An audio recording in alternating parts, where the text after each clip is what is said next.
On December 18th through the 22nd, the Cyber Athlete Professional League held their Pentium 4 processor Winter 2002 event. 1,400 people from around the world converged in Dallas, Texas to compete for $140,000 in cash and prizes. The BYOC was filled with 800 computers with people practicing and playing games. Sponsors came and showed off their latest and greatest hardware and software in customized booths. Yet this event would not have happened without the hard work and dedication of the CPL staff and volunteers. Let's take a look behind the scenes at how an event of this magnitude comes together.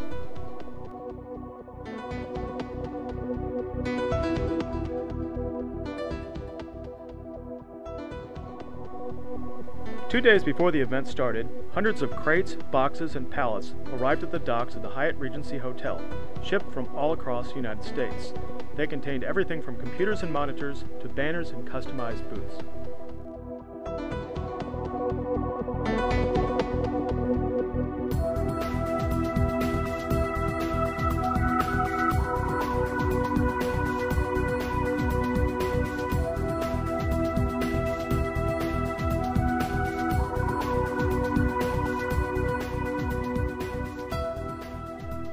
Sponsors were so committed to the creation of great displays for the CPL event that they sent their own managers and executives to help set up. Gabriel Akinzar, the innovative PC program manager from Intel, personally helped direct and set up the Intel booth, showing his dedication to the CPL attendees.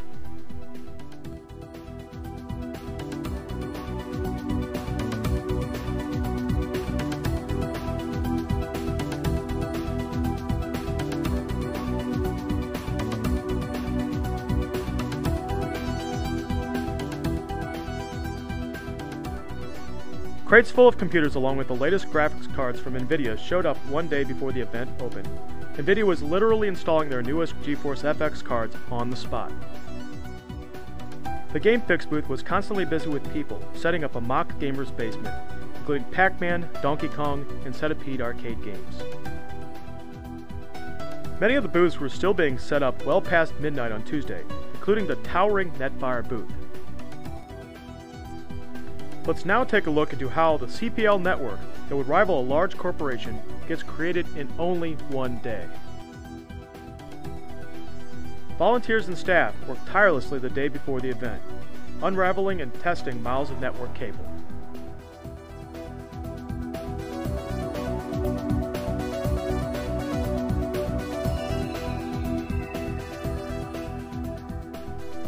During the event, we caught up with Tim Hsu and asked him some questions about the CPL network. What is your function here at the CPL? I design and build the network for the tournament area and the BYOC. How many feet of cable does the CPL use for the network? Approximately 18,000 feet. What kind of equipment is used in the network? On the BYOC and in the tournament tables, we use Netgear FS524 10100 switches. What bandwidth do you have for the internet? At this event, we had two T1s, about 3 megabits, coming to the internet. How do you guarantee that people in the outside world will be able to see HLTV and anything else at the event? At this event, we had firewalls in front of the routers that actually connected this event to the internet. Those firewalls blocked about 150 megabits of denial of service attack, while providing constant connectivity to the HLTV proxies outside the network. Thanks a lot. Thank you.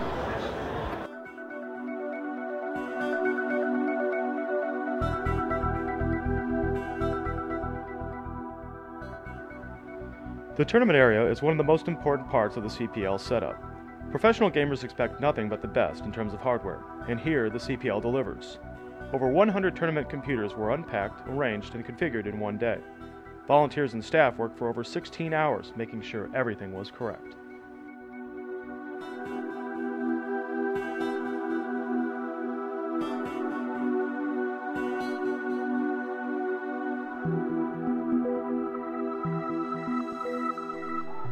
Let's now hear what Monty Fontenot and Justin Blanchard have to say about the computers used in the tournament. All the tournament PCs are provided by Intel. They're the latest and greatest that they have to offer, whatever their newest chip is. Like for instance, in the Unreal tournament, we use the 3 gigahertz machines, so 3.06s. Whatever their latest is, we run them. We used Intel 3.06 processors with PNY GeForce 4 Ti 4600 video cards.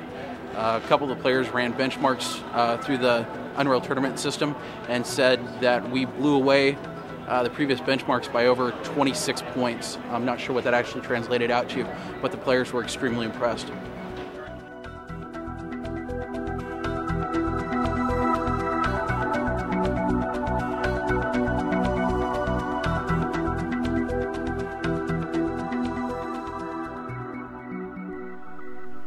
Wednesday morning, most of the CPL staff were still hard at work, placing the finishing touches on everything before the doors opened. As people entered the event, they witnessed the culmination of 2 straight days of work and over 6 months of planning. On the last day of the event, CPL attendees were treated to a huge prize raffle where CPL sponsors gave away tens of thousands of dollars in merchandise.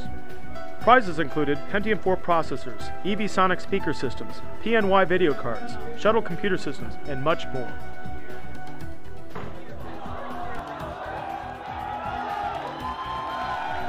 For about 1 hour, cheers from the crowd were heard as hundreds of prizes were given away.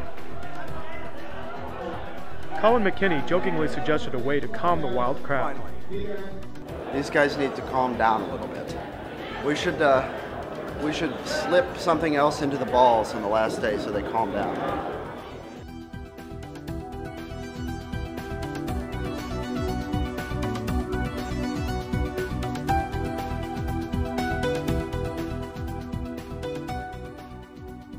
As the event concluded and the attendees gathered their belongings to leave, staff and volunteers remained to break down the equipment and displays of another successful CPL event.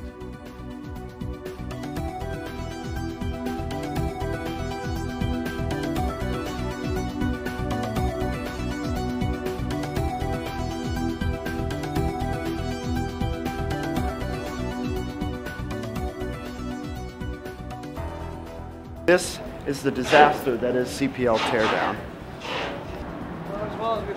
Big mess. Same as always.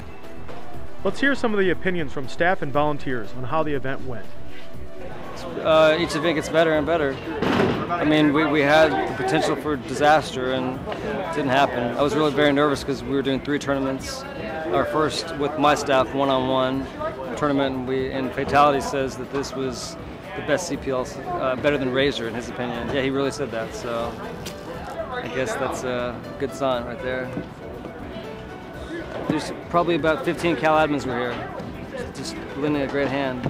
We had Justin that usually always helps run Counter-Strike. He did the whole UT tournament all by himself with a little help from Matt Freed from Cal and a little help from Chris, but he basically did the whole thing by himself. Thud, Michael Weinstein usually helps out a lot, but Alan took his role at this event and hopefully at future events too. Cool. Thanks. Yep. Overall, the event went really well. Had a lot of competitors say that it was a great event. I believe Fatality said this is one of the best events he's ever been to. There's always room for improvement, but we ran a very, very good one-on-one tournament. When people are happy, I'm happy. I feel pretty good about it. A little tight, but overall I feel okay.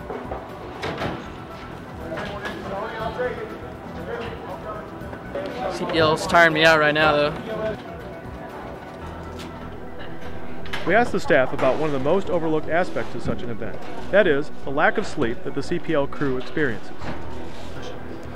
During the events, maybe 4 or 5 hours average.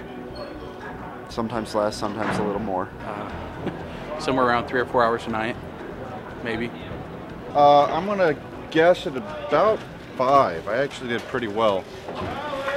About 4 hours a night usually. 4 hours a night? 4 hours, yeah. Wow. Drive home, hold the baby, sleep, wake up, come back. Pretty much it.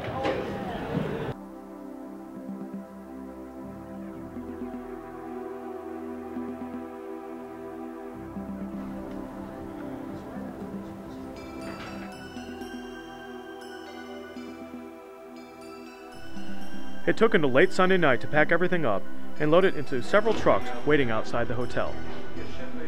Most of the staff were glad to be done with another great event, but some were sad to see it end so quickly. It's winding down. Getting these trucks loaded and out of here, and then everybody can go home and sleep. finally. It's bittersweet because it's good in that it's over and we can all sleep tomorrow, but it's bad in that it's the end, and so everybody's gone. We would like to thank the CPL staff, volunteers, and sponsors, for without their hard work and dedication, this event could not have happened.